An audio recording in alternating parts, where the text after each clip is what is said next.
Hello students, हमारे पास अभी एक डाउट प्रॉब्लम है और बढ़िया क्वेश्चन है ये। क्वेश्चन में सिचुएशन क्या है इसको हम पढ़ लेते हैं।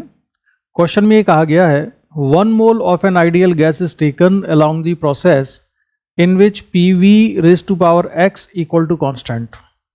तो एक प्रोसेस है PV की power x equal to constant. हालांकि इस क्वेश्चन में क्लैरिफाई करना चाहिए था कि x रियल नंबर है। The graph shown represents the variation of molar heat capacity of such a gas with respect to x। तो ये जो ग्राफ आप साइड में देख रहे हैं, ये ग्राफ किस किस के बीच में है?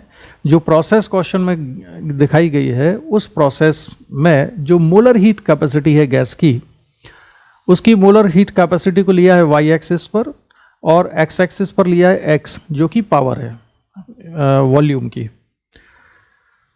The values of C dash and X dash respectively are given by।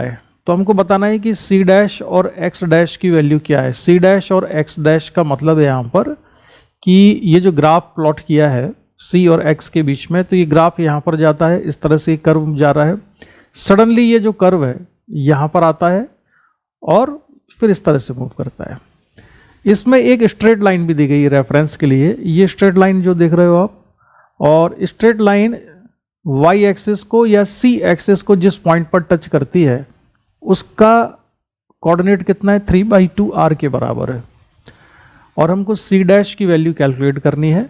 Generally इस तरह का जो कर्व दिया होता है जो यहाँ जा रहा है, इसका मतलब ये होता है कि ये कर्व इस स्ट्रेट लाइन को कहाँ पर जाके टच करेगा? इन्फिनिटी पे जाके टच करेगा। ये इसका मीनिंग होता है।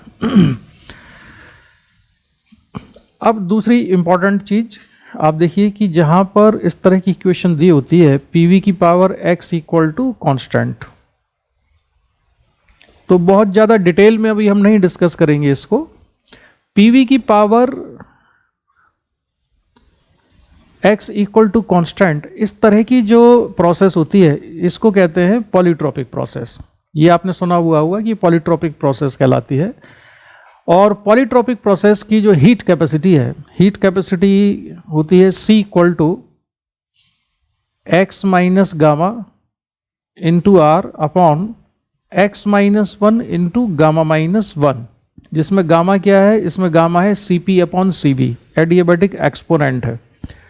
इस क्वेश्चन को सॉल्व करने के लिए मैं एक जगह x की वैल्यू को लिखूंगा इन्फिनिटी, तो ये अनडिफाइंड फॉर्म में ना आए, इसलिए इस वाले एक्सप्रेशन को मैं x को कॉमन निकालता हूँ न्यूमरेटर से, डिनोमिनेटर से भी x को कॉमन निकालता हूँ, और अगर मैं इस तरह से लिखूंगा तो ये बन जाएगा 1 minus gamma upon x into R upon 1 minus 1/x 1 minus 1 upon x into gamma minus 1। अभी आपको समझ में आएगा कि मैंने इसको ऐसा क्यों लिखा है। ये जो ग्राफ आप देख रहे हो, ये जो ग्राफ है ये कहाँ पे टच करता है इसको जाके? ये जो ग्राफ दिया था क्वेश्चन में, ये ग्राफ जो है इस स्ट्रेट लाइन को कहाँ पे टच करता है? इन्फिनिटी पर।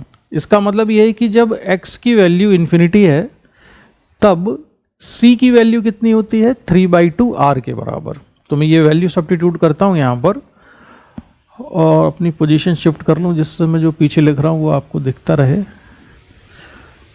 तो C इक्वल टू कितना लिखना है? 3/2r। तो C को लिखा मैंने 3/2r और 1 माइनस x की वैल्यू को यहाँ पर मैं इन्फिनिटी लिखता हूँ, तो गामा अपॉन इन्फिनिटी कितना हो जाएगा?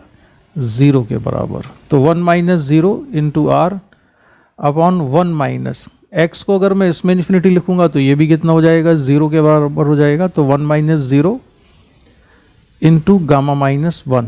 तो अब बचता है यहाँ से 3/2r equal to r upon gamma minus 1, और r भी कैंसिल हो गया, तो ये बचता है गामा माइनस 1 इक्वल टू 2/3 के बराबर, और गामा इक्वल टू 1 प्लस 2/3, यानी कि ये 5/3 आ जाएगा। तो गामा की वैल्यू हमने निकाल ली इसमें 5/3।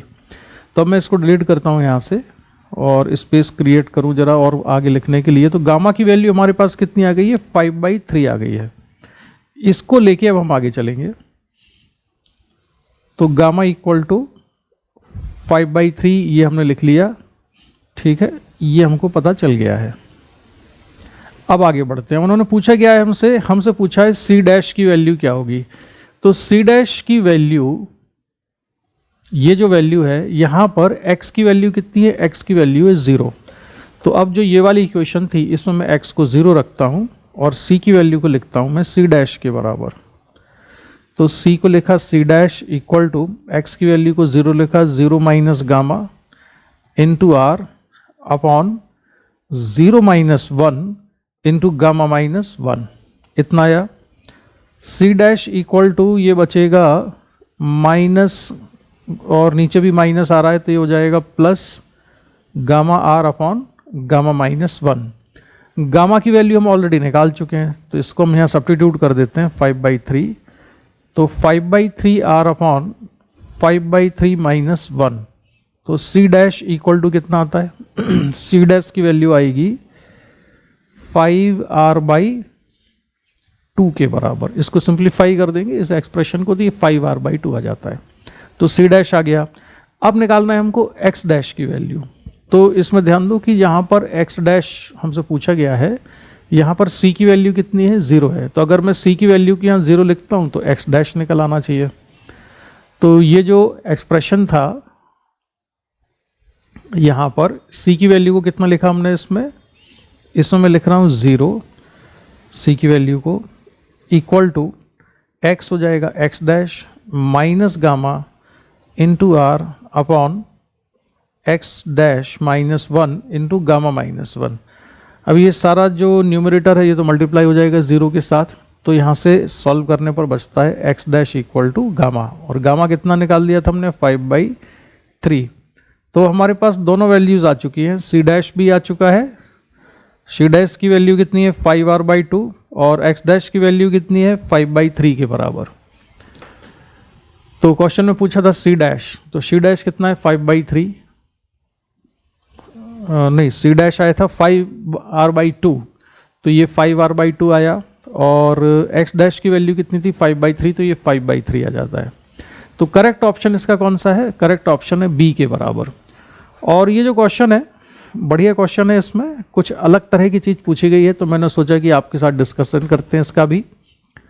याद क्या रखना है इसमें याद रखने वाला जो पॉइंट आपके लिए है वो ये है कि अगर पीवी की power x equal to constant type की प्रोसेस है तो ऐसी प्रोसेस में हीट कैपेसिटी को डायरेक्ट आप क्या लिख सकते हो, ये लिख सकते हो x minus gamma into R upon x minus 1 into gamma minus 1। ये आता कैसे है c इक्वल टू इतना, ये कभी हम बाद में डिस्कस करेंगे। अभी आप इस क्वेश्चन के सोल्यूशन के लिए इसको डायरेक्ट याद रखो और जिस तरह से मैंने अप्रोच किया है इस तरह से करो। इसके अलावा भी कोई और सोल्यूशन भी इसका हो सकता है, तो किसी और सोल्यूशन से भी आप ट्राई कर सकते हो। ठीक है, इसका डिस्कशन मैं यहीं पर कंप्लीट करता हूँ। Bye bye.